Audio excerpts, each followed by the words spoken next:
ìlú tó bá ń ṣe òfin tí wọ́n wò pé àwọn máa tẹ òfin yẹn mọ́lẹ̀, òun ni ọ̀nà táwọn lè gbà láti fi tòlú. Wọ́n máa ń ṣe mistake mà ní. Babalá mistake kan ṣe o. For as long as tí a bá ti jọ ṣe òfin, ó yẹ ká tẹ̀lé òfin yẹn ni. Ẹ wo CBN tẹ́ ń wò yẹn. Òótọ́ you can say it's an agency of government. Ṣe in as much as àwọn èèyàn sọ pé ìgbà tí UK ṣe tiwọn.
Good morning, everyone. I hope you can all hear me. My name is Hussein Mahadi, and I'll be our moderator for today's session on the mentorship program of blockchain, NFTs, and metaverse. And today's topic will be non-fungible tokens, which is popularly known as NFTs. So as we all know, this program, we are on the third week of this program, and for the first week, we had an overview from our mentors and also from our mentees presentation on the three areas of the course, which is the blockchain, the NFTs, and the metaverse. And the week 2 also we dive more into blockchain. So today we'll be talking more about NFTs, and as much as we'll be hearing from our mentees presentation, we'll also be having take homes from our mentors. So today we have 3 mentors for today's program, which is Barrister Buki Ogunsaki, our profound mentor since the first week. We have a new mentor today, Dave Obada, and then lastly, David Asamoye. So those are our 3 mentors for today. I welcome everybody to week 3 of the JIIPCC Mentorship and Internship program on blockchain, NFTs, and metaverse. I hope we all had a wonderful night's rest and ready for today. So quickly, I'll be telling us what the program is all about for those of us joining for the first time, and also making some announcements as well as reading our mentor's profile before we jump into either the mentor's presentation or the mentees. So quickly, I'll be sharing my screen. Just give me a second, please.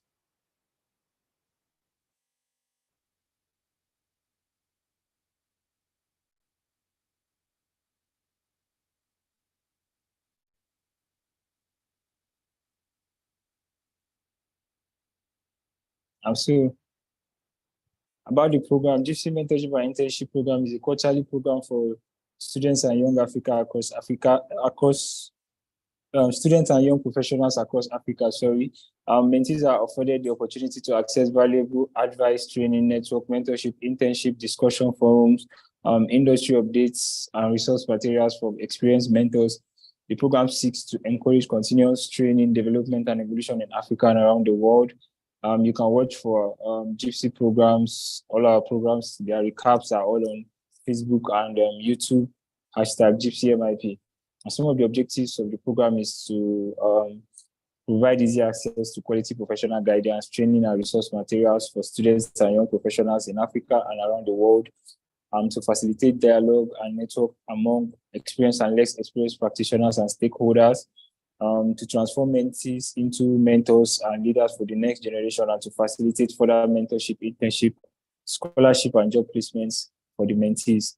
That's all about the program. I'll be taking us through the announcements for today before we jump into the mentors profile. So the first announcement for today is registration is still currently ongoing. You can continue sharing the flyers with your colleagues and your friends and your family that are interested in any areas of the courses displayed on my screen: IP, artificial intelligence, the energy industry, fintech, health tech, and law, patent drafting, as well as blockchain, NFTs, and metaverse.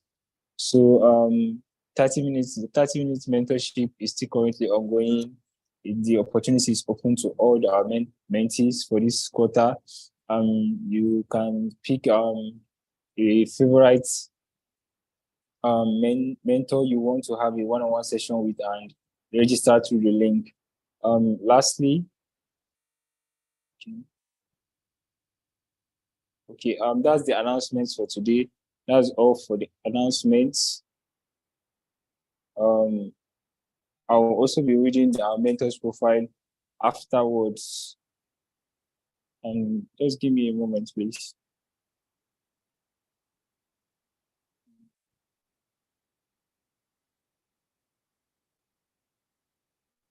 Okay.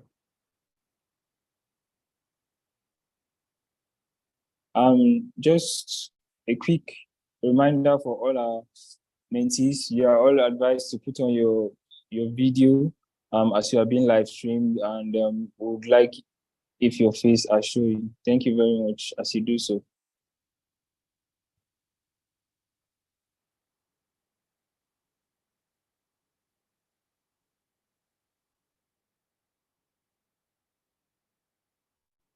So our first mentor for today is David Asamoye. David Asamoye is an engineer with Chain Publishing. He is a software engineer with a strong interest in blockchain and the virtual reality space. He's passionate about startups and open source projects. David has experience in building production-ready user interface, RESTful APIs, and several blockchain technologies. He is a language / framework agnostic software engineer with a core interest in blockchain, open source, and metaverse. Thank you very much for joining us today, Mr. David Asamoye. We are very happy to have you here. And secondly, our second mentor today is Dave Obada. Dave Obada leads AZA network at health tech blockchain startups. A health tech blockchain startup focused heavily on improving mental health and fitness. He is also a market analyst, blockchain enthusiast, and an advocate for mental wellness. He is also overseeing the Meta O project, an NFC-based startup leveraging on the power of articulate intelligence to power the ecosystem. He cut his teeth in journalism, working with national and international media houses before moving into other sectors. He is a sought-after international business speaker, nation builder, and a coach to many. Thank you very much for joining us today, Mr. Dave Obada. And finally, our profound mentor, Barrister Buki. Barrister Buki is a principal and head Stoshi thinker at BBO Solicitor. She is an emerging tech lawyer, primarily working with clients in emerging technologies areas such as NFTs, metaverse, crypto, blockchain, AI, as well as cybersecurity and data privacy. Buki is highly sought after by her clients due to her 17 plus years additional experience in strategy and project management. Buki is also currently a consultant with Interstellar Inc. and the Lagos Business School, and volunteers as Director of Strategy as E4E. She is a Smart Contract Research Fellow and a Kleros Decentralized Justice Fellow. She is also a certified NFT expert from the Blockchain Council, a certified international privacy professional, a member of the Nigerian Bar Association and the International Association of Privacy Professionals. Thank you very much for joining us and always joining us, Ms. Buki Ogusaki. So quickly today we'll be starting on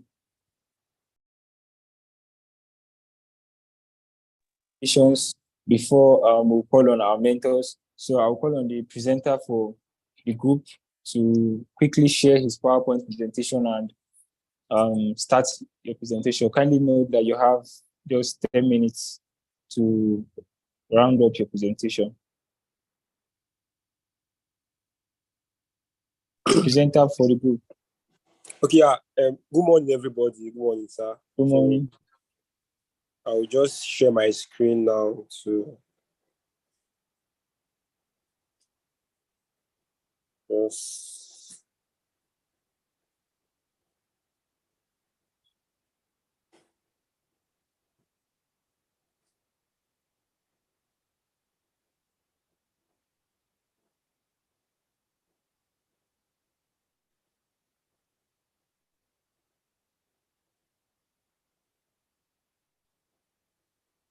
yes.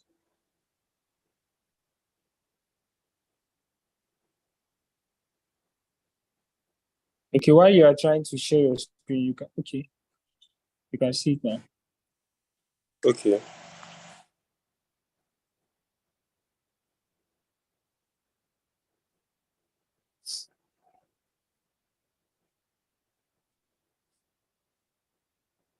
Okay, so you can see my screen now. Yes, sir. Okay. You can see it. Okay. So topic for today's presentation is non-fungible assets, and the contents we have the non-fungible token, the difference between fungible tokens and non-fungible tokens. We have the methods and best practices for creation, purchasing, and sale of NFTs, certain steps to be taken in the purchase of NFTs, the concepts underlying NFTs, the history associated with the evolution of NFTs and challenges for mass adoption of NFTs and their future, the NFTs ecosystem, and the use cases of NFTs such as digital art, collectibles, and others. Then finally, we have description of various NFTs, marketplaces, and wallets. So without wasting time, we go to NFTs. Just like we have already been taught in our previous classes, NFTs, they are simple, they are tokens, they are assets, non-fungible assets, in the sense that they are irreplaceable. They cannot be interchanged with any other type of asset. It means there is a particular value that these assets have to the person that owns the asset. So they are assets that work with the blockchain technology. Each transaction that is carried out with the NFT is registered in the blockchain technology in the form of ledgers. And so that's basically for the NFTs. They can be traded, they can be used to exchange for money and other uses. Then to the differences between NFTs and the fungible and non-fungible tokens.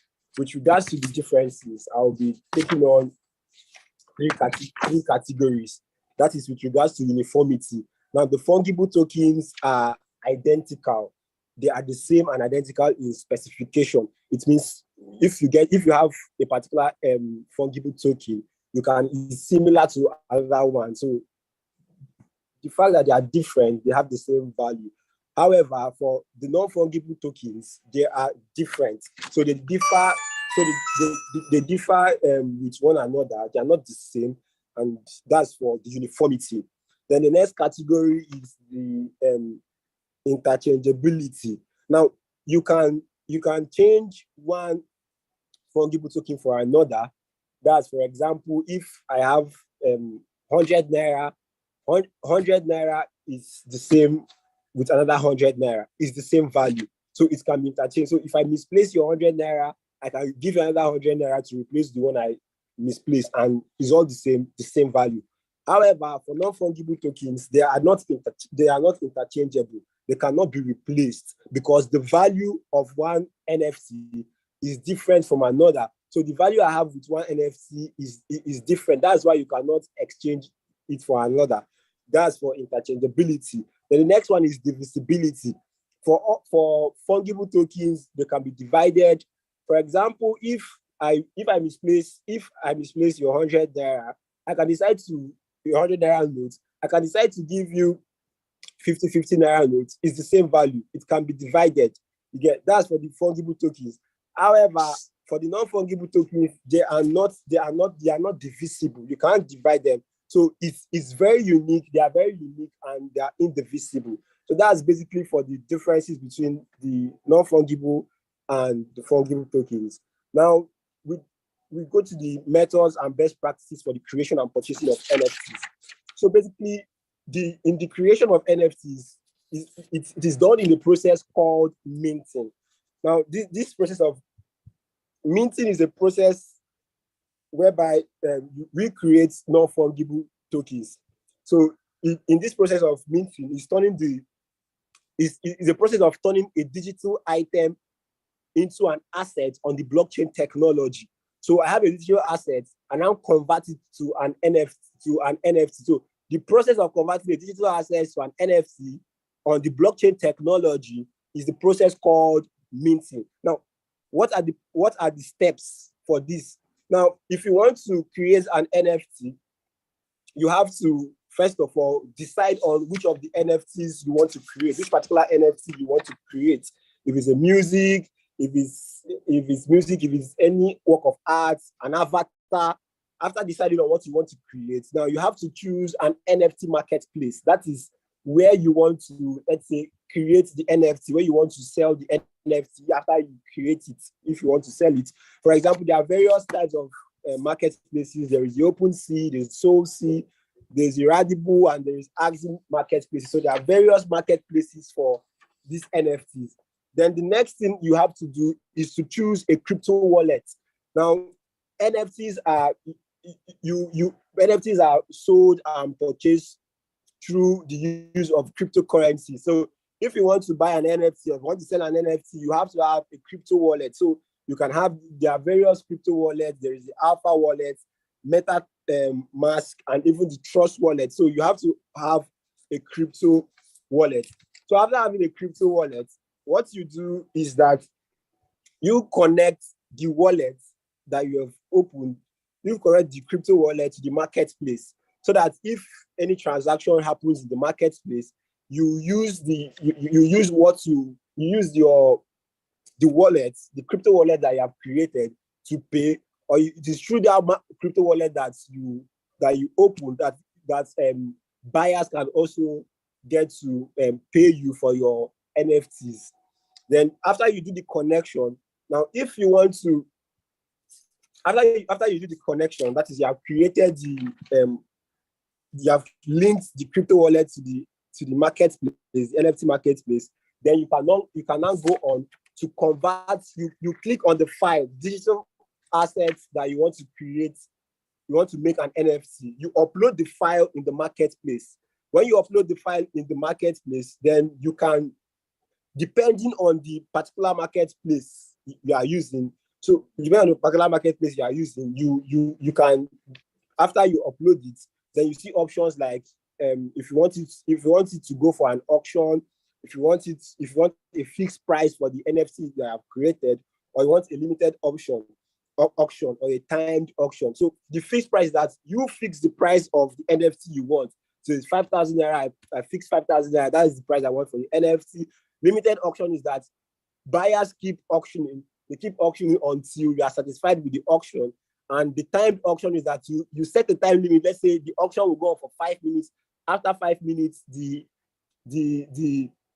highest bidder takes the NFT. So you can set any of those options if you want to sell the NFT. And then after you've done that, then you can now add, maybe you can add a description to the NFT, to the sale of the NFT. Then you go on to pay what is called the listing fee. So that's basically for the creation and sale of the NFT. The process is basically the same. If you want to purchase an NFT, you set up the crypto wallet, you register in the NFT marketplace, then you connect the wallet to the marketplace. The difference is that if you want to purchase now, since you are in the marketplace, you now do window shopping. You go around the marketplace to pick the particular NFT you want to purchase. Then after you've selected the NFT you want to purchase, then you can now place a bid. You can now place a bid down in the auction process. Then if the hammer falls on you, then you now go on to pay through the crypto wallet that you have created. You pay for the NFT, and then the ownership of the NFT then passes to you. It is very, very important that if the ownership passes to you, then it means that you have the original copy of that particular NFT. Then we move over to the underlying concepts of NFTs. It's very important to note that NFTs are very unique.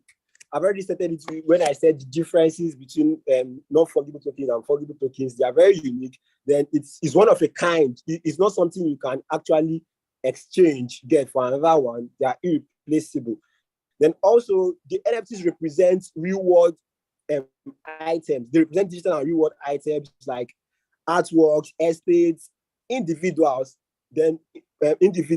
identities, and property rights. So these NFTs actually represent digital and real-world items. Another concept is the concept of originality. NFTs, they are original. If you're an owner of the NFT, you have the original copy. It's just like a song recording. If there's a song recording, then you have the master file of that song recording. So that's the same way. If you're an original owner of the NFT, you have the master file of the NFT. So that's then another concept is that the NFT ownership can change. You can decide to sell your NFT to somebody, just like the real world asset. You can decide to sell it off to somebody, and then the ownership then transfers to another person. Then the last concept is that the NFTs are stored on the blockchain. So the NFT works with the blockchain technology. So every transaction that happens in the NFT marketplace is registered on the blockchain. So everybody goes to see it and know that this transaction has occurred. And then if there's a smart contract, it's registered there, and that's the idea with regards to the decentralized system of the blockchain technology. So that's that for the concepts underlining NFTs. So we'll move over to the history associated with the evolution of NFTs and challenges for adoption of NFTs and their future. So basically, the earliest conception of NFTs was introduced in the online community in 2012 with the innovation of what is called the colored coins. So the colored coins, they were intended for the use on Bitcoin as a precursor to the Ethereum blockchain that had not yet been created. However, these colored coins did not actually have what was not actually created with regards to what we actually know now as NFTs. It was until 2014 saw the introduction of an NFT of a video clip designed by Kelvin McFoy and Anil Dash. And their NFT, it was called the Quantum NFT, and it was minted on the name coin. So 2012, the first introduction of what would actually be NFT. Then in 2014 came the Quantum NFT by these creators on the name coin. Then these NFTs they created was actually had the conception of having to manage real world assets. It was a digital method of having real world assets. So it had that flair and look of what we actually know now as NFTs. However, the NFT world actually had a significant breakthrough in the year 2015 with the creation of what is called Ethereum. So Ethereum became the first NFT project that was connected with the Ethereum blockchain. So Ethereum runs several projects, but the one that actually had a breakthrough that gave birth to every other NFTs in the industry was Ethereum. So they had different projects. They had in 2017, they had the Curio Cards project. They also had the CryptoPunks, a collection that used the classic 8-bit art style that remains popular in the NFT industry today. So after all this, after this breakthrough in the world today, NFT has been used for different purposes. We can actually see NFTs in the world of entertainment, in the world of music, in the gaming world, and in different areas of the world. So that's kind of a brief history of NFTs. With regards to the challenges for the mass adoption of NFTs, so there are various obstacles to the mass adoption of NFTs in the world. One of these challenges is accessibility. Now, in the world today, there are the NFT marketplace has these technical jargons that if you are not really deep in having the knowledge with regards to NFTs and their marketplaces, you will not be able to navigate through the marketplace. So for NFT to be adopted by majority, then these jargons need to be explained. People need to understand what this NFT stands for, how you can navigate through the marketplaces and the rest. So you can imagine like a country like Nigeria, you can imagine where we have most people are illiterate. How can they actually even get to understand what it means to have digital assets? How can they actually purchase it and the rest? So it poses a serious challenge to actually how people can access the marketplace. So accessibility to the marketplace is a problem. Then the next one is evaluation challenges. We basically, with regards to the real world assets, there are certain things that actually control the prices of these physical assets. For example, in economics, you are taught that there is what is called price ceiling and price floors. That is where the government intervenes and puts a limit to the amount you can sell a particular commodity. For example, petrol. We see that in petrol. You cannot sell beyond this price. You cannot sell below this price. That is what happens in the real world. However, in the world, in the digital world, in the NFT world, this doesn't happen. You can sleep and wake up and the price of NFTs has skyrocketed. So we can't actually evaluate what is the price of an NFT today and tomorrow. So the price fluctuates. So when there is price fluctuation with regards to NFTs, people are reluctant to invest in NFTs because you can buy it at this rate and tomorrow the rate is not the same. The value changes, and that is a problem in the NFT market. So the next challenge is challenge of regulation. Currently in the world, technology has there is a boom in the technology industry such that our laws have not actually developed to meet up with the expectations that these technologies actually have. So in the world right now, I can't think of any legislation or any regulation with regards to the world of NFT. So we don't know what the law actually even defines as NFT. So where the law is silent as to what this NFT encompasses as regards to liabilities and the rest, then it poses a challenge to the mass adoption of NFTs, because as an investor, you don't know the position of the law with regards to NFT. You won't be willing to invest in NFT because you don't know the legal position of the law. So where there are no regulations as to NFT, then it poses a problem. The next one is people have actually questioned the real life and the long-term value of NFTs. People have actually said that these NFTs is for the short term and not the long term. And their reason is that they feel that NFTs have not actually given them value. They have not actually given them that. They have not actually given them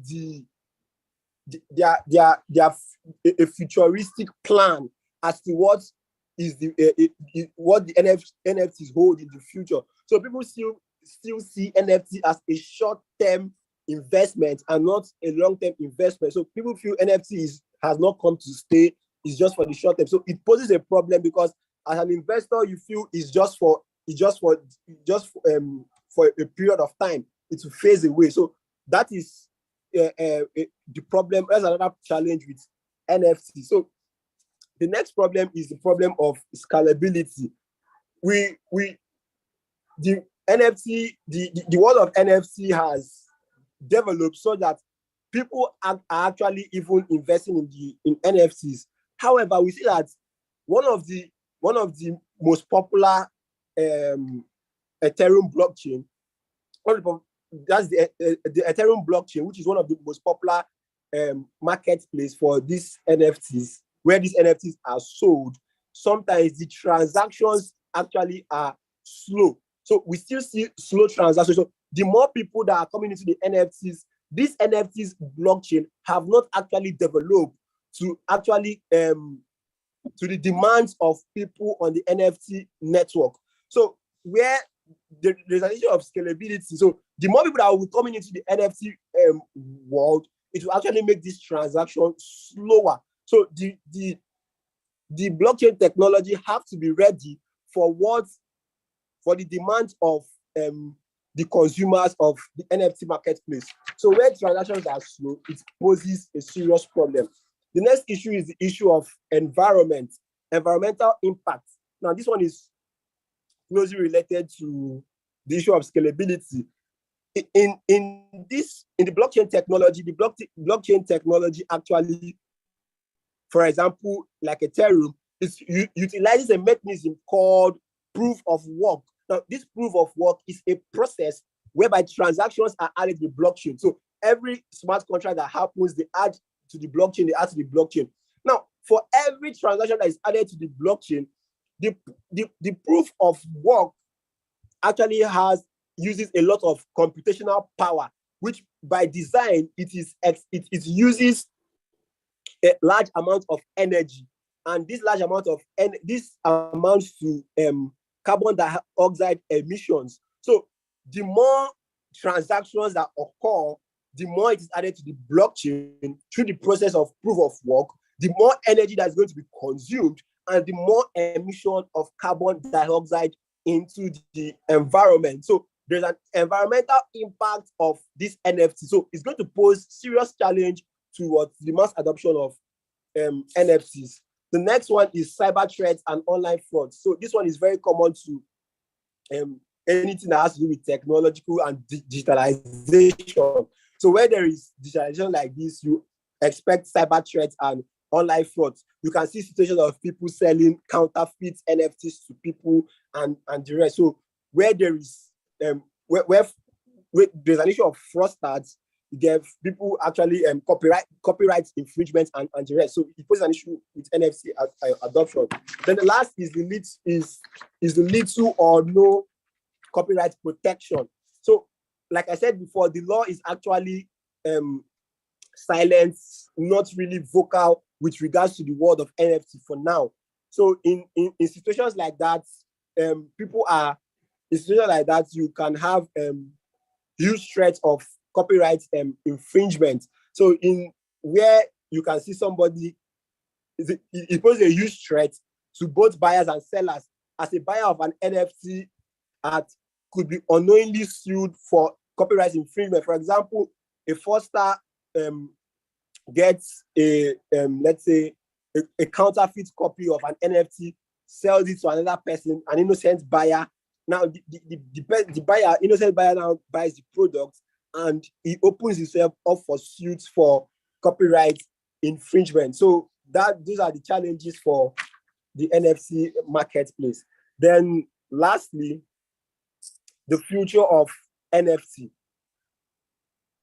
Okay, the future of NFT, amidst all these challenges of NFT, it can be said that NFT has actually a quite good future for us.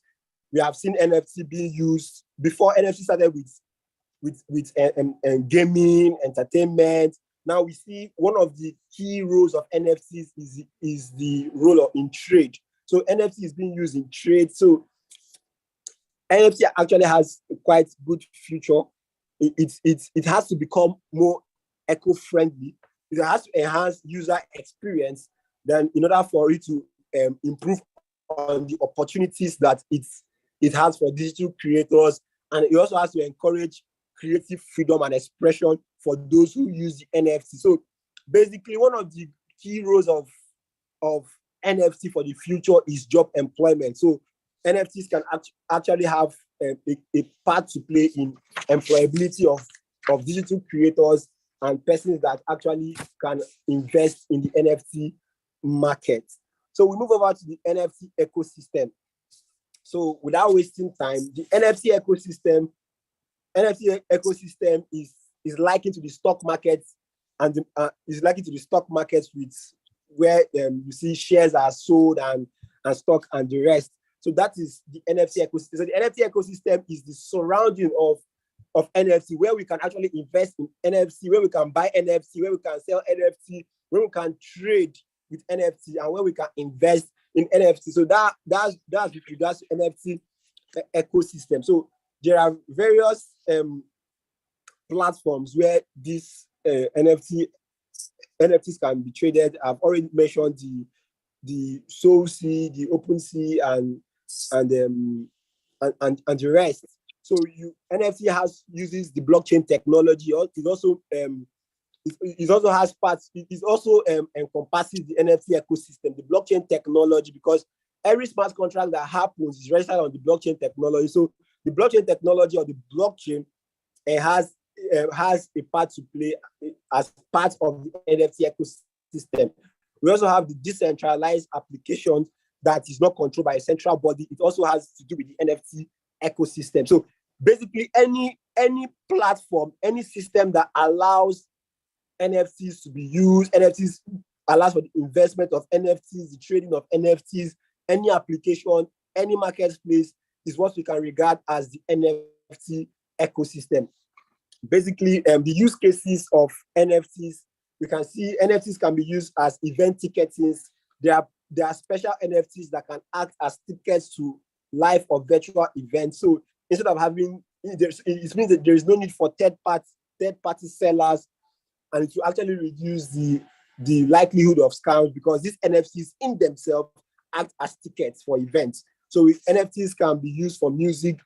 People can actually use their music files, convert it to NFTs and their songs and albums, and it can create a source of income for these artists.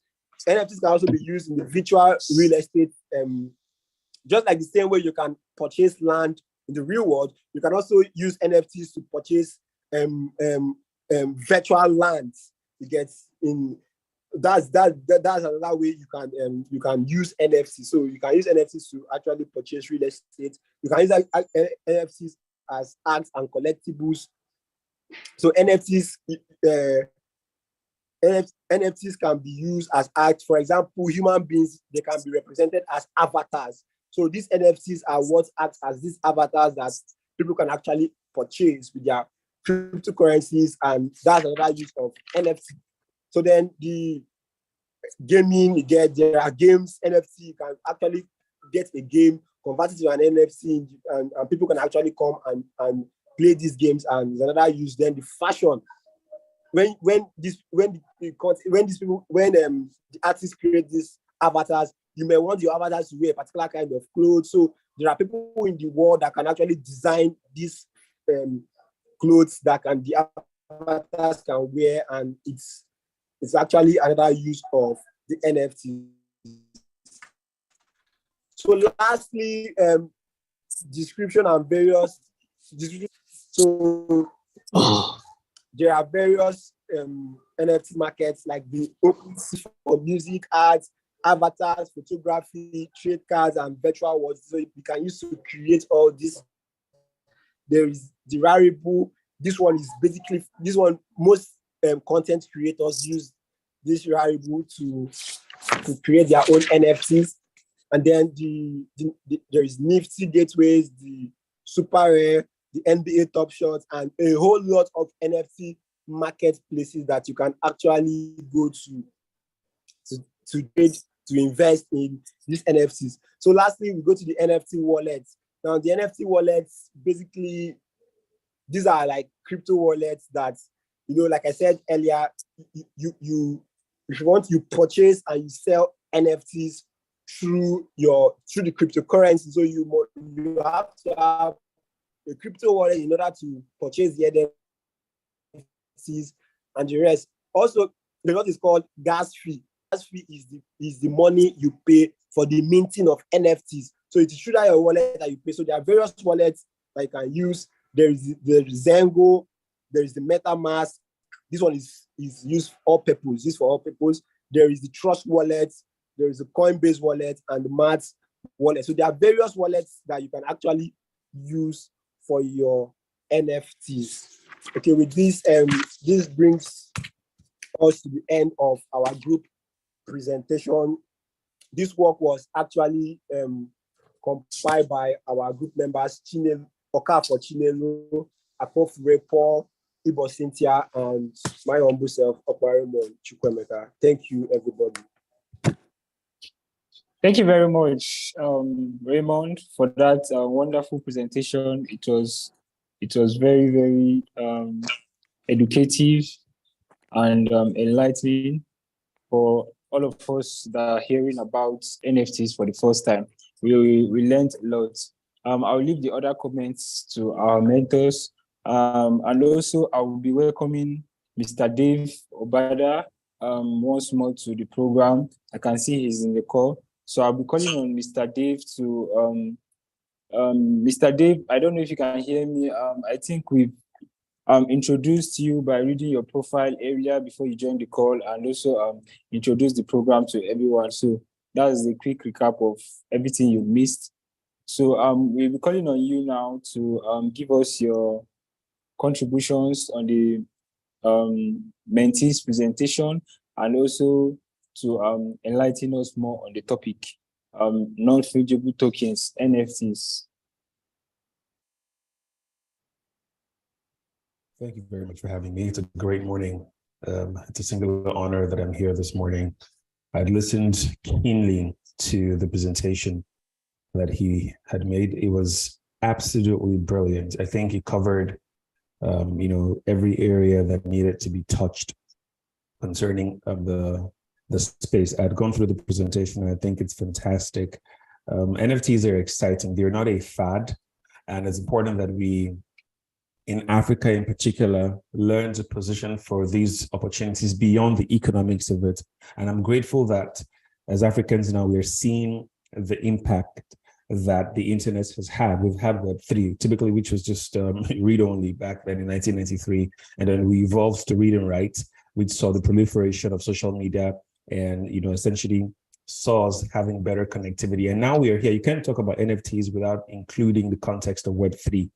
And essentially, we are evolving. This is the first iteration of what this opportunity can present. And for now, a ton of people are really into NFTs because of the economics, because of the financial opportunities. And we know, typically as Africans, we want to quickly make that quick buck. But beyond the financial opportunity, there is the underlying technology that sponsors the entire movement. And you all here have done your research. I've gone through the presentation that you shared, and you've been able to cover, typically every area that it has. And they're diverse iterations of how this can solve world problems at a large scale. I and my team have been working on the project that is in the health tech industry, right? What we're doing has never been done before. And this opportunity was presented to us because of the innovation called non-fungible tokens. And you did well. I'm not sure your name. I think it's Raymond that did the presentation. Yes, sir. Is it Raymond? Yeah. He did very well. I mean, he explained, the merits, the demerits as well. And we are still at the infancy of this entire evolution. We're still pretty early, right? And as you know, how even cryptocurrencies, when they started back then in 2009, many people didn't believe in what it could become. And now Bitcoin is and all whatnot. So the underlying tech, I mean, I don't think we've ever been in the time in history where there is a confluence of progressive technology happening at the same time. For instance, we have what we call genome sequencing. Genome sequencing is at a ridiculous pace, growing and evolving. There's artificial intelligence. Everybody here must have heard of JIIPCC and all whatnot going through. We have robotics taking and making, incredible moves in the space. Then there's blockchain, right? And then there's energy storage.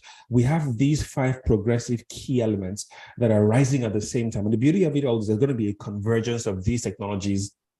And we find ourselves at one forefront, which is typically blockchain. So the exciting thing about what NFTs will become is the fact that some of these NFTs will become convergent with some of the more emerging technology. Right now, it's just blockchain, right? And soon to be, there will be artificial intelligence platforms that are evolving. Although we hear that they are working through that, but there's nothing solid as yet. The framework hasn't really been solid, hasn't been made as solid just yet.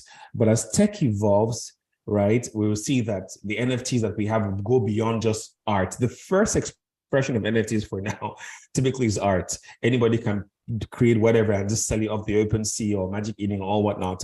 And we've seen how one artist, Beeple created a masterpiece for over 5,000 days, and that is the highest grossing NFT in the world. I think he sold it for about $60 million or so. So that unveiled to us the opportunity that NFTs can present financially, right? But beyond that, we're going to start seeing things like memberships.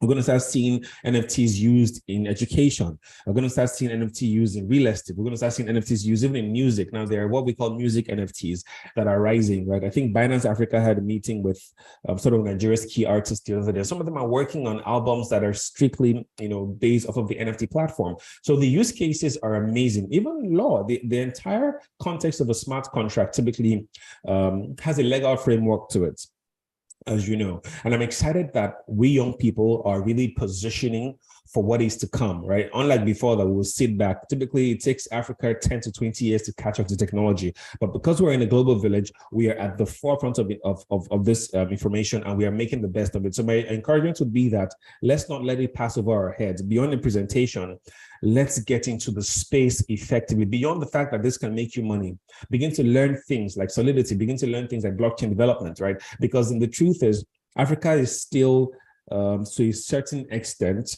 behind as compared to other civilizations that have access to better infrastructure, better governance, better regulation, regulatory processes. So it's exciting.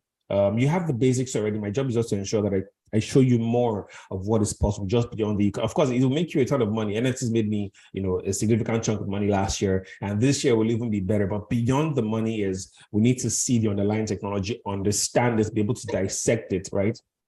I had no exposure to blockchain 2 years ago. I used to just let it fly over my head. But when I started going in depth, I said, wow, this is exciting to learn. Why don't I take this course? And Web3 has amazing opportunities as well. You can't talk about NFTs without talking about Web3. Web3 typically is the base, for this. So you start seeing, imagine if the entire election process was NFT sized and only those who have a valid voter NFT card are the ones who it would disenfranchise all of these unnecessary, government hula-baloos that could happen all around the corner. So there's going to be a lot of integration with what NFTs can do in the near future. And I'm excited to take your questions should you have them.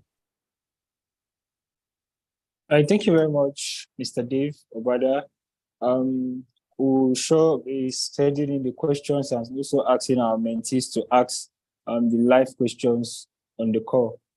I hope you can all hear me.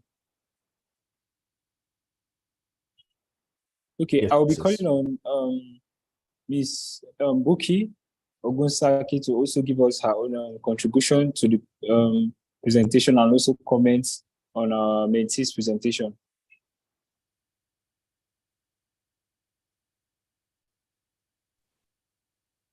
All right, good morning, everyone. It's awesome to be here again today. I hope you can hear me clearly. Yes, ma'am. Yeah, sorry, I'm at the mainland at a public office. So in case you hear any funny noises, I'm at like a farmhouse. I just had to look for somewhere to sit to take this meeting. So first, let me just comment on the presentation. The presentation was really well covered. The NFTs is a lot, very, very wide space. I think you did that justice as in covering different bases of NFTs, the types, the uses and all of that. So that was really good. And I'm sure a lot of work, must have gone into putting that presentation together. I also want to add to the comments of Dave as well, taking it further and talking about, the future of NFTs and how impactful, NFTs could actually be. So I'll just go into just a little aspect, that I think also need to be covered. So I'm going to be sharing I hope I'll just be able to do it for 5 minutes or so, because I have to get into this other meeting. So yes, so like I said, NFTs are a very wide space. You've covered so much already. With Web3 and blockchain technology, generally information is moving very fast. What reigns this year, by the next year is something else that's coming up. So you have to be very current, very dynamic in the space. You have to read a lot and try to keep up with the information and news that is coming up about NFTs. So I just want to cover some basics. This is just something you can go ahead and read about later. I mentioned this, I think, last week, that we have different types of NFTs, and the different types of, we know that NFTs are tokens, they're non-fungible tokens, right? So we have different types of tokens. We have the ERC20 tokens, they were the first type of tokens, and they're the fungible tokens. And ERC stands for Ethereum Request for Comment, which we know that when the tokens, we have different developers who are developing different technical standards. And so once a technical standard is developed by developers, there's generally an Ethereum request for comment, and then other developers join in. We know that mostly the blockchain space is quite open in technology, open development, and open commentary on different technical standards that are being raised. And so generally they use the ERC tokens to accept new standards. So the ERC20 was one of the very first ones. And like I said, ERC20 tokens represents fungible tokens, as we know. You've covered fungible tokens in your presentation already. ERC 721, on the other hand, was now an introduction of non-fungible tokens. So to now say, okay, we can actually have tokens that are non-interchangeable, that are unique in themselves, and you can't necessarily exchange one for the other. They all have their different unique elements. And then we also have the ERC 1155 tokens. These were created because after creating ERC 721 tokens, they now discovered that you can't launch. You could launch NFTs, but they needed to launch collections and different types of collections. And also in different types of collections, they needed to be able to have durations for the tokens. So a semi-fungible token would be an ERC 1155 token. And in this one, like I said last week, for semi-fungible tokens, you can actually put a timeline. So it could be a ticket.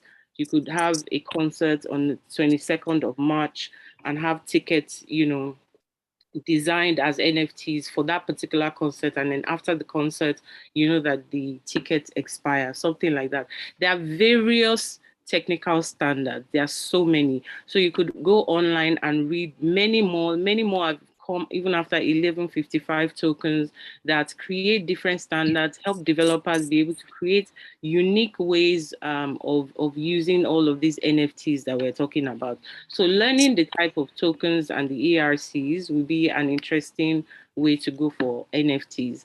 We already covered this last week, talking about fungibility and non-fungibility, and that NFTs can be used for different things like music, art. We've talked about that today as well, digital ID, event tickets, and all whatnot. So another part I want to emphasize is the attributes of NFTs. You cover part of this as well. NFTs have different attributes like authenticity, the uniqueness of the NFT, the rarity of the NFT. Depending on how rare the NFT is, that determines how valuable the NFT is. There's indivisibility, there's the digital wallet. But I wanted to emphasize on the ownership aspect attributes of NFTs, because coming from a legal background, that's the base of what we concentrate on for NFTs. So we'll be looking at part of the ownership. So for NFTs, we basically divide them into three different buckets, right? So we have the fully digital assets, we have the fully physical assets, and then we have the phygital assets. So obviously, because one is fully digital, the other is fully physical, then the amalgamation of both will be phygital. So for instance, you could have Nike selling their NFTs, their shoes as NFTs. So if you buy the NFT of one particular shoe, you get a physical shoe shipped out to you. So we see this used in merchandise, we see it used in fashion, in retail. It also could apply to real estate as well. You could buy an NFT of a land and get a physical land in addition to that particular NFT. So it comes together as a phygital asset. So I wanted to emphasize that for us as well. Now for NFTs, legal status, this was touched on as well. Because NFTs have a wide range, as we've seen, it could be fungible, non-fungible, and semi-fungible. We could have NFTs as commodities, securities, or intellectual property. Commodities in that it could be used for trading. It could be traded in different formats. Securities, because if you have or own an NFT and you have a collection of NFTs you're selling to the public, and the public or the users who are buying into the NFT are expecting some kind of profit from the NFTs, the NFT could actually be a security. So when we're dividing the NFT into different buckets, this particular aspect is very important, which is the reason why for us in Nigeria, we have the SEC rules for virtual asset service providers, which states that if you have any form of virtual assets, you need to go through a process of desecuritizing the assets, if I can say it like that.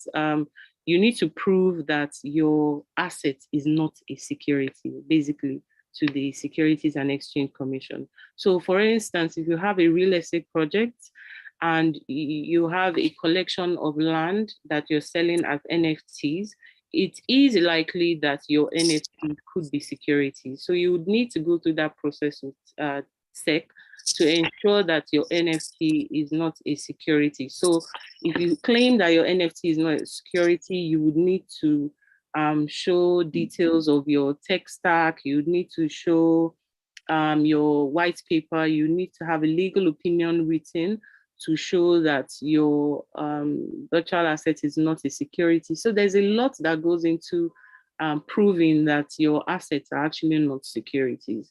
And obviously we have the intellectual property part. You know that for any creative work, their copyrights, artists are entitled to their copyrights, owners are entitled to their copyrights, and they could actually trademark anything that they create. So intellectual property is very paramount in the world of NFTs. So when it comes to IP protection, whatever if it's an artist or musician, whatever is created as an NFT could actually be copyrighted.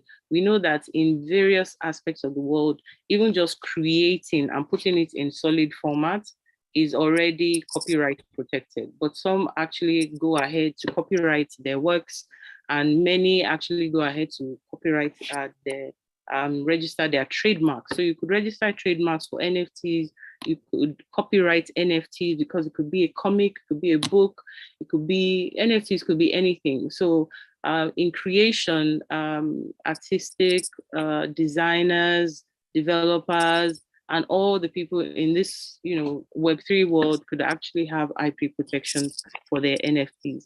There are also anti-money laundering rules and policies. So for instance, if you have a virtual asset platform selling any form of NFTs, you would need to comply with the anti-money laundering rules, which states you need to know who your customer is. If they transfer of funds, you need to know the information of the receiver, information of the sender. There are many other things that you need to consider, know your customer rules and all of that need to be embedded in your project and in your roadmap, for your project.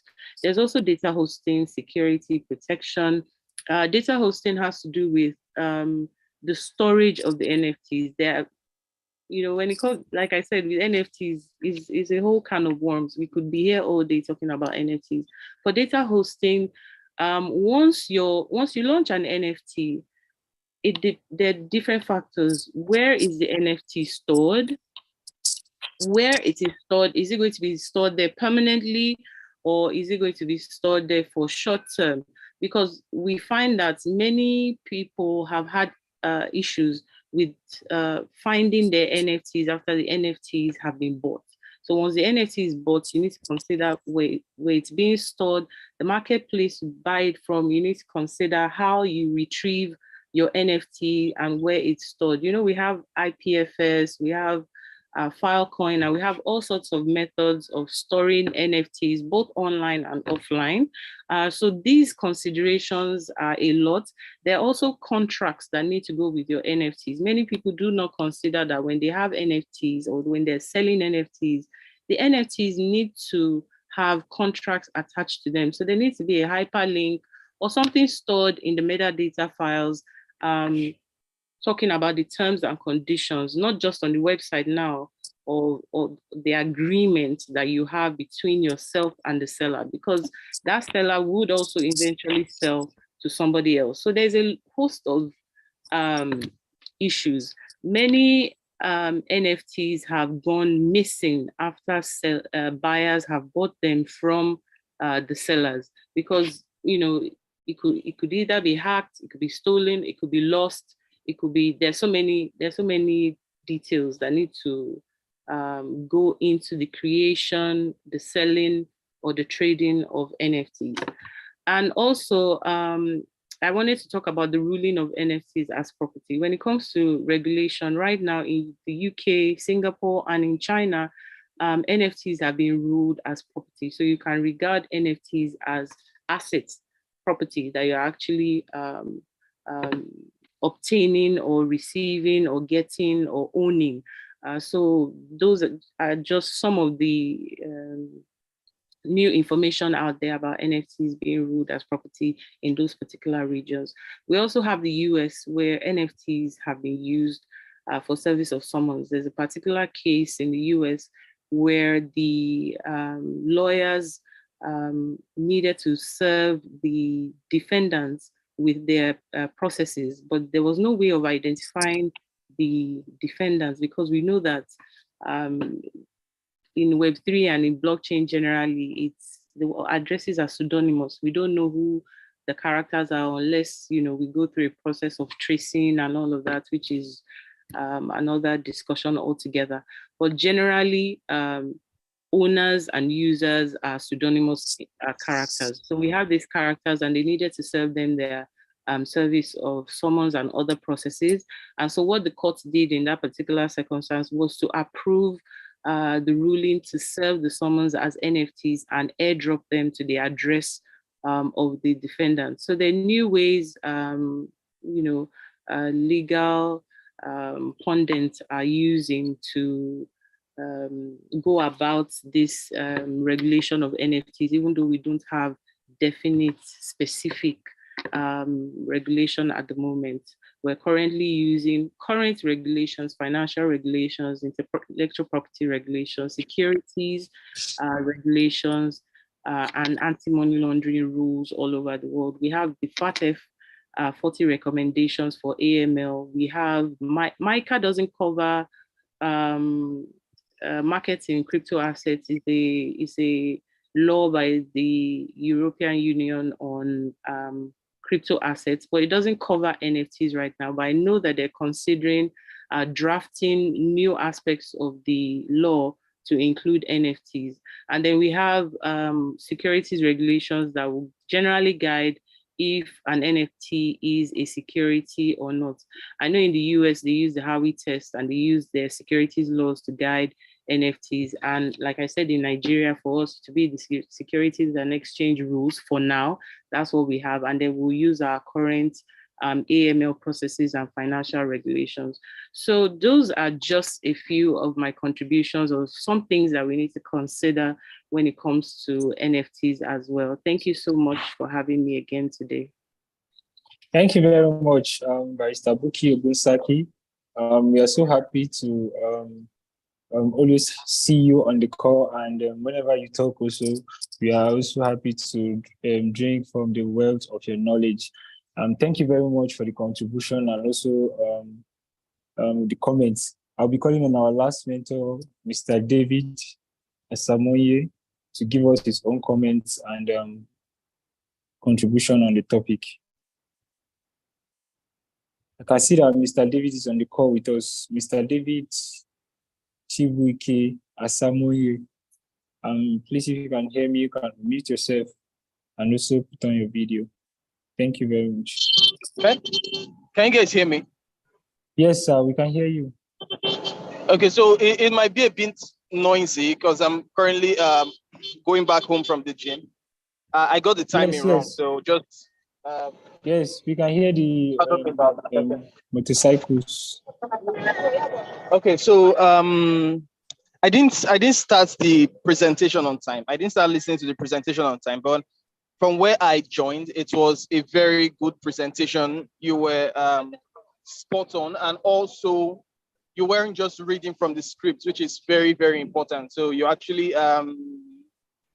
flowed in the conversation, and that's like very, very useful, or that's like the proper way to present.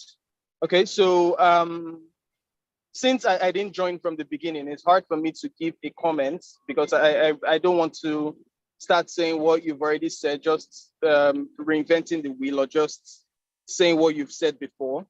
So I think what I will do is, if there are any questions, it will be easy for me to take questions rather than just saying what you've said before. Okay, sir. Okay, thank you very much, sir. I think we'll quickly jump into the question and answer session. I encourage every mentee to ask live questions to our mentors before I read the questions that were sent by our mentees for our mentor. That's the question that was sent before the program. So I don't know if anybody has any question for our mentees, for our mentors, regarding the topic NFTs. Kindly just raise your hand and I'll call on you to ask your question. While I'm waiting for our mentees to ask, okay, I can see someone raising their hand. Cynthia Ibo. Yeah, you can ask your question. All right, sir. So I want to know, while he was doing his presentation, he mentioned the invisibility aspect of fungible token. But then I read somewhere that a particular non-fungible token, let's say can be divided into fractions. Sorry for interrupting. Is it possible for you to put your question in the chat? I'm struggling to hear you. Like I said, I'm outside, so it's hard for me to hear.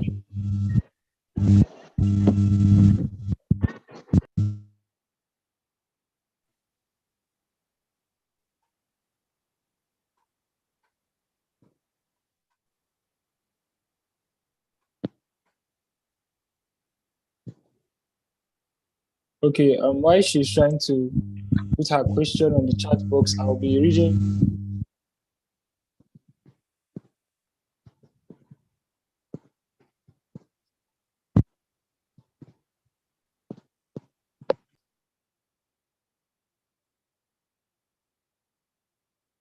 I'll be reading the question that was sent.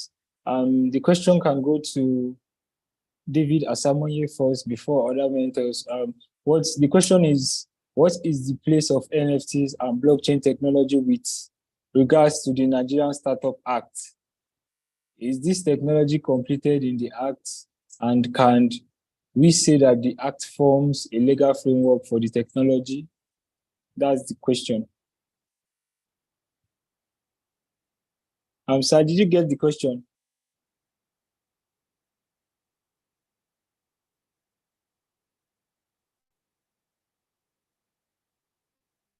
Okay. Yeah, Okay. I got the question. Okay. Okay, so but before I can answer that question, I'm not familiar with the Nigerian Startup Act. So if you could just send me like a pointer to it, then it's pretty easy for me to take the question. Okay.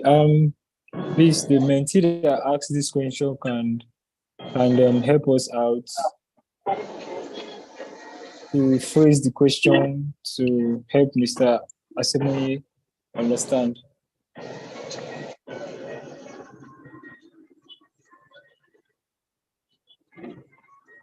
If I can just jump in, the question Yes. says that what's the place of NFTs and blockchain technology with regards to the Nigerian Startup Act?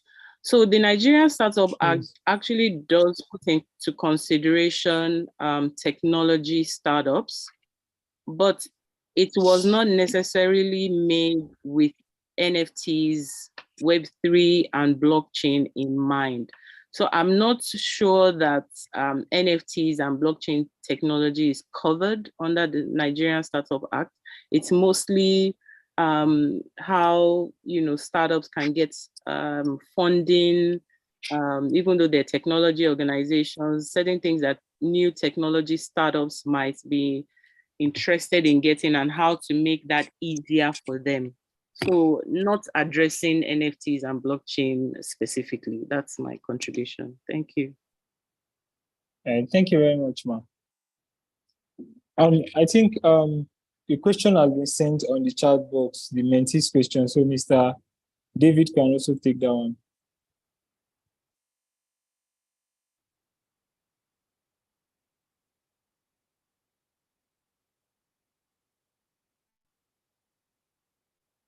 Mr. David, are you on the call, please? Okay, I'll just call on Mr. Dave to also answer the question on the chat box. The first question is, how can a buyer of NFT grow its value?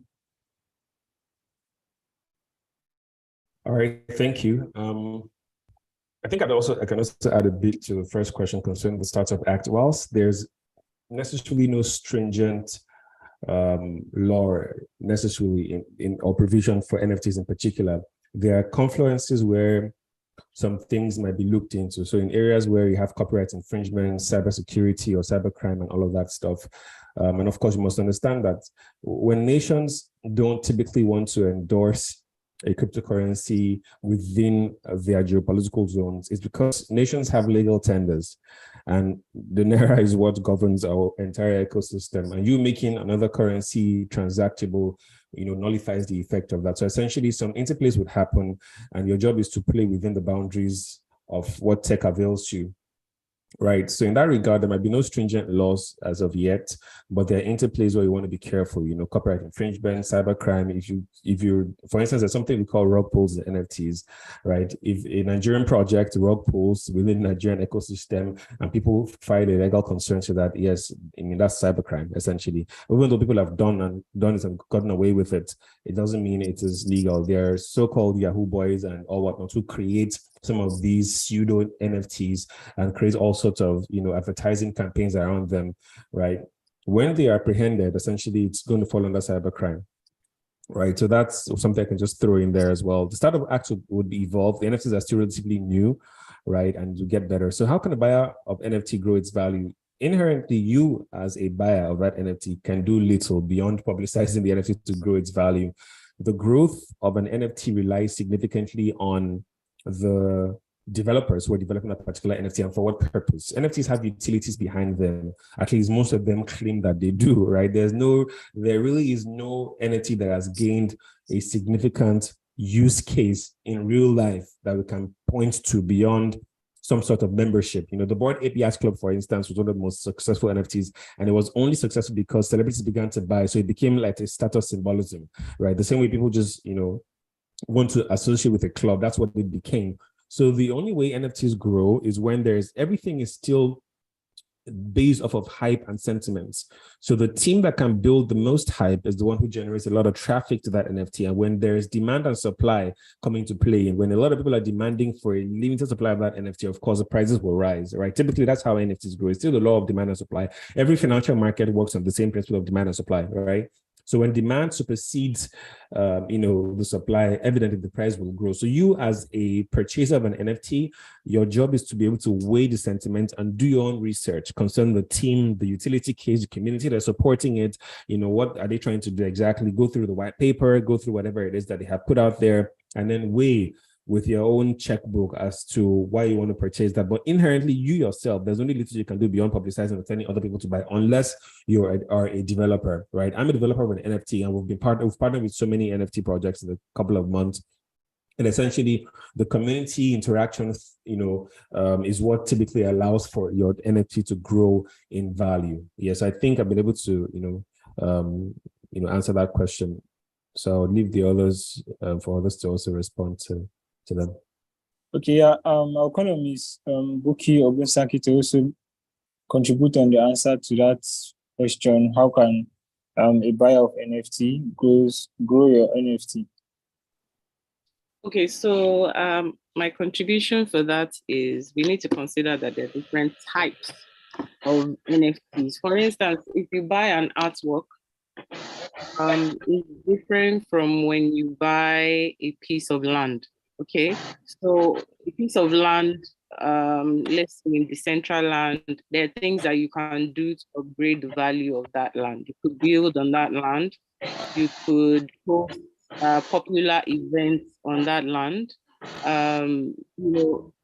There's so many things you can do. It's just like a physical land. How do you increase the value of a physical land? If you have popular events at that place, people are more likely to value that particular because the kind of people or users that you attract to your, there's some sort of feedback. Somebody is not muted. Okay. So if there is if there are kind of people that you attract to your particular space, the value of that particular NFT, that land NFT, will rise. So I know, you know, there's several people who have bought spaces in different projects, and the value of their NFTs has actually grown. But like Dave said, for things like artwork, it's a bit more difficult because making your NFTs rarer or making it have more utility will have to do with maybe developers and other things that you need to do as the owner of the NFT. Community is very important in the blockchain Web3 space. So depending on the community that is behind the NFT, if that community grows or if it becomes more exclusive, then your NFT, the value can rise. But we've seen a lot of people as well who have bought NFTs because of the so-called prestige that it has, and it has gone the other way by dropping in value instead. So like I said, that depending on the kind of NFT, there are certain things that you can do to raise the value of the NFT in particular. Then another question I wanted to jump in on was the indivisibility concept of NFTs. So indivisibility means you can't take part of it. So let's say I'm selling a plane ticket as an NFT, for instance. I can't buy part of that plane ticket and say, maybe the plane ticket is to London, and say, okay, I don't want to buy the whole thing. I just want to drop off halfway between Lagos and London, something like that. So you can't not buy all of it. So that's why it's indivisible. But what you're now talking about is fractionalization. Fractionalization is different from being indivisible. Indivisible means you're selling something and then you're dividing it into part. You're taking part of it only. So to say I'm only buying, I have an artwork or I have music and I'm selling, and then I'll say, do you know what, can I buy 50% of that NFT or 40% of that NFT? No, because it's being sold as a whole. So that's what we mean by indivisible. The NFTs are indivisible. But when it comes to fractionalization, that means you can actually take a piece of land and say, okay, I have 10 plots of land. I'm going to divide this. I'm going to make it one big NFT, but make it a collection. So I divide each into one plot. So it'll be one plot of one of 10 plots as an NFT. So you've fractionalized it. That means you've divided it into different plots for the purpose of selling it to different users. So different users now become part owners of that particular NFT. Or let's not even use land. We could use a building, a mall. A developer is building a mall and he wants to sell that mall. So what he now decides to do is to divide that mall into ownership fractions so that users can now own a fraction of that particular mall as an NFT, something like that. So we have to differentiate between the indivisibility of an NFT and then the fractionalization of NFTs. Thank you. Okay. I'm a bit settled now, so let me drop some points, especially coming from a technical point of view. Yeah. So, can you guys hear me? Yes, sir. We can hear you. Okay. Yeah. So the other mentors have spoken well, but let's look at things from a more technical point of view, which is how they're actually built. So, from the first question, which is how to grow NFTs. As much as utility matters, but I believe that there are two main factors that are to be considered when it comes to the value of an asset, whether it is an NFT, it's a stock, it's a token, right?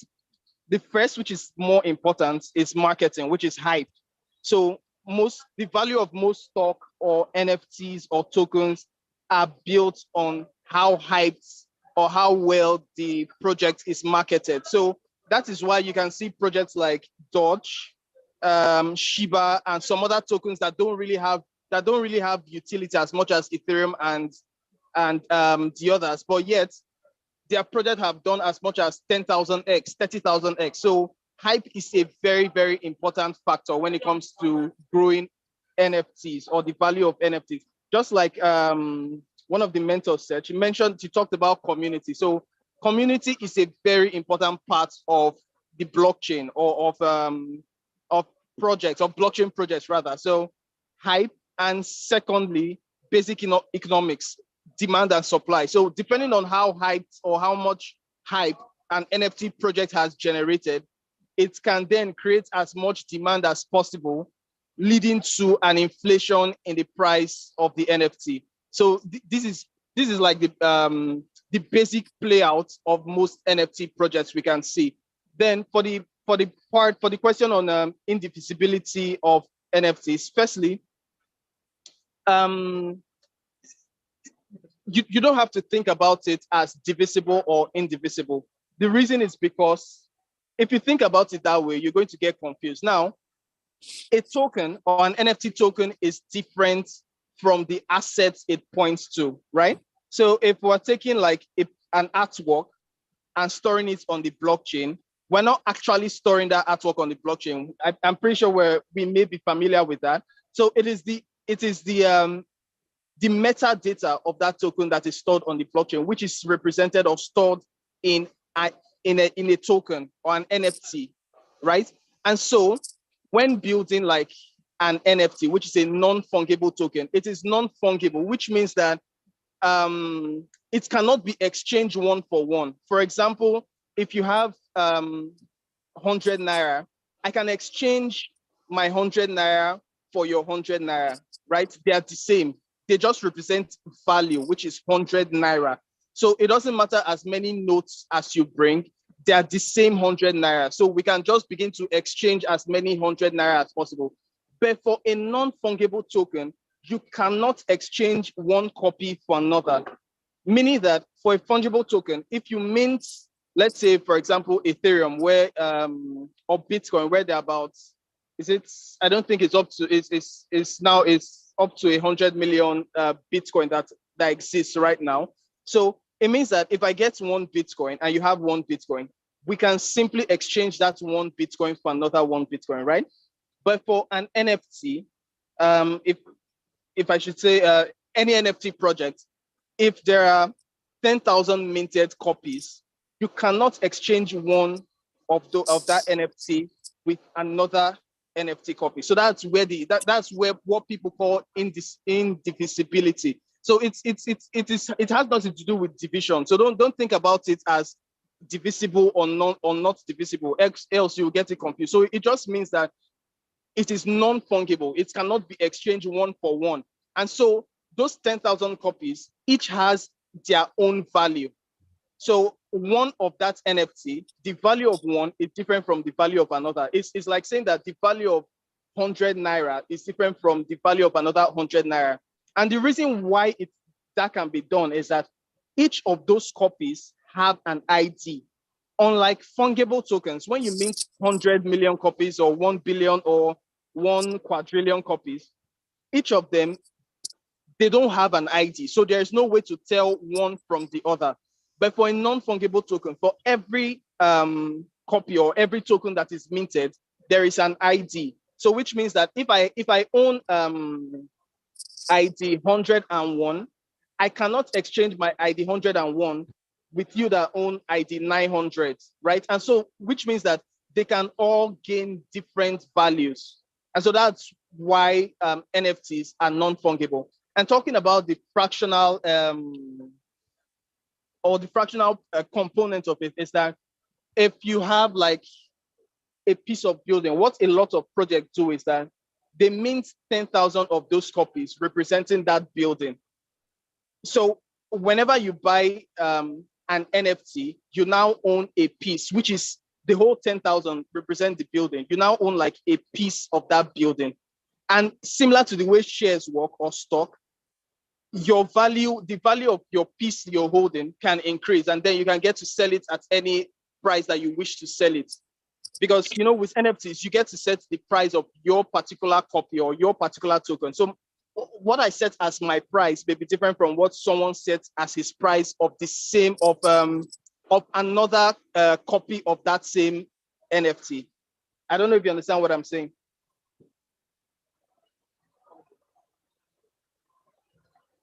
Hello? That's how we understand, sir. Yeah. I understand. Yeah, so exactly. So Thank you. don't think about it like as division or as divisibility. Just think about it as exchange and fungibility, which is the ability for it not to be transferred over or exchanged copy by copy because they have different IDs. That's the basic explanation. Thank you very much, Mr. David, for throwing more light on that question about the indivisibility of the NFTs. So I don't know if Mr. Dave has also contributed on that, but I'll be asking Mr. Dave the last question on the chat box, which is how does NFT copyright works when, as a creator of NFT, I intend to create a digital equivalent of an artwork which was not originally made by me? That question is for Mr. Dave, Obada, and other mentors can also contribute. Mr. Dave, I don't know if you're on the call with us. Okay. All right. Back. I had a bit of a power outage I was trying to resolve. So yes, concerning, I mean, I think we've had a lot spoken about the indivisibility already. Yes, typically that's about it. There's just one example that I would like to share as well concerning, fractionalizing of NFTs. There's a gentleman called Beeple who created a piece of art. I think a gentleman had bought it, and the entire community, you can do your research about it. It was one of the, I think it's arguably one of the most expensive NFTs to be sold yet, but that's in the art sector. Whilst, I mean, real estate, as other speaker, mentor has said, essentially, I think that question has been typically responded or answered effectively. Now, how does NFT copyright work? It's a gray area, to be honest, to the best of my knowledge at the moment. Whilst it might be a bit difficult to particularly copyright NFT, because copyright NFTs they're almost like they're ubiquitous. You're creating several pieces and collections of these NFTs, and essentially, whilst they are non-fungible, they're unique to themselves. I'm uncertain about the context with which you can copyright them, unless perhaps they're a book, or a legal paper framework that has been written, right? Maybe my other speakers will be able to respond to how the copywriting works, because I'm not sure of a particular project that I know that has really copyrighted the NFTs just yet. I mean, I know a gentleman who was right. There's a gentleman called Vusi that we're meant to work on a project together. So he had written a book. So of course that book was copyrighted, but they wanted to convert that book into NFTs, and there really was no conversation really about copyrighting them as NFTs necessarily, because NFTs themselves are unique and their metadata is on the blockchain essentially, so they're unique to one. I mean, you can track the data, so there's not necessarily a need for the copywriting of that. If of course, as far as intellectual property goes, art, yes, you can typically regulate your creativity by securing some sort of intellectual property or patent on it, or whatever the case might be. But copywriting is a bit more of a gray area for me. So yeah. All right, thank you very much, sir. I think Ms. Buki can also contribute on that. Thank you. Open. Where is it open? Okay. Can I go ahead? Yes, you can go ahead, ma'am. Muted. Okay. Yes. So the question is about how Bushra Gazel, please. I tried to unmute you and I tried to mute you and you unmuted yourself again. Please, you can watch your phone, please. Thank you. Ma, you can go on. All right, thank you so much. NFTs and copyrights. So this is what the deal is. For NFTs are sort of like a derivative of an original work, because it must have been in one original format before becoming an NFT, right? So the original format is what has the copyright. The NFT is just an offshoot or a derivative of that original copy. So what we find is that, and what we usually advise is, for those who are creating NFTs, you need to ask several questions. the original copyright belongs to whom.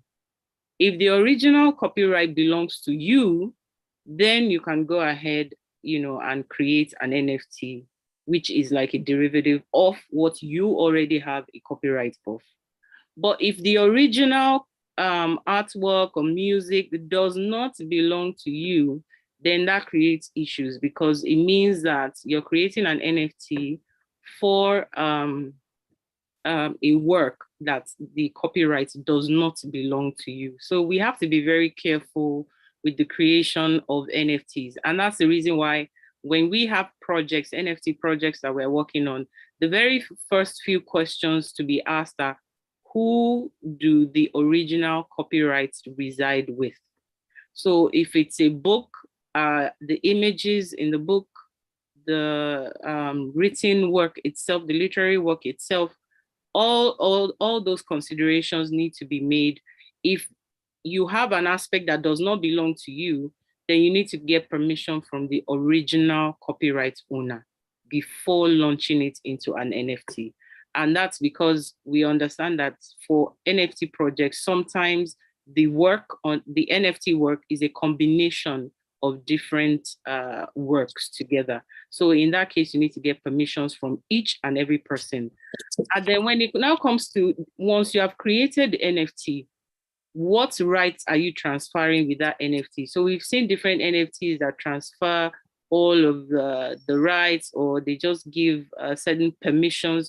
So the NFT itself could actually have only permissions tied to it. It may not have complete ownership rights tied to it. That's why we tell people, before buying an NFT, you need to read the terms and conditions. You need to read the terms of use. You need to read whatever agreements are attached to that particular NFT, so you know what you're buying. We have Yuga Labs in US in court because of ownership rights of NFTs. They're arguing what kind of rights were being transferred. Some people sell NFTs and give different permissions. They could say you could create derivatives of the NFT up to maybe $20,000. Once it's more than $20,000, then you've breached, the rights that have been given to you, or you've overshown the rights that have been given to you as a buyer of the NFT. So they're different. When it comes to NFTs, it could be a very, very complex arrangement, but the basics that you need to understand are the original copyrights, belong to whom.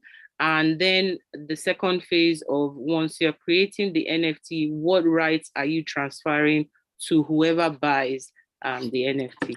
Thank you. Thank you very much, Barrister Obosaki, for giving us more examples on that and answering the question. And finally, I will be asking Mr. David to also conclude by also contributing on that, the last question. Yes. If he's still on the call with us, Mr. David. Okay, I think Mr. David left the call. Quickly before we go for today, I encourage everybody still on the call to put on their videos. We'll be taking screenshots for our social media posts, and kindly smile while you are putting on your video. This will just take about 30 seconds. Thank you very much. Cynthia Igbo, our dear mentor, Miss Buki, Chinelo Okafor, Mr. David is still on the call, and Ola Deinde. Yeah, thank you very much. Okay.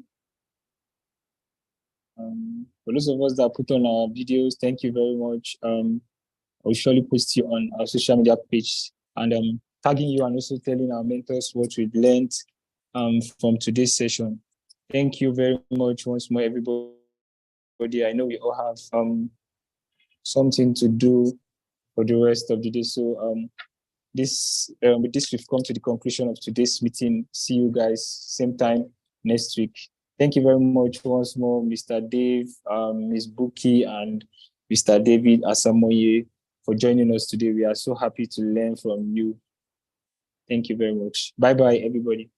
It was a pleasure. Enjoy your day, guys.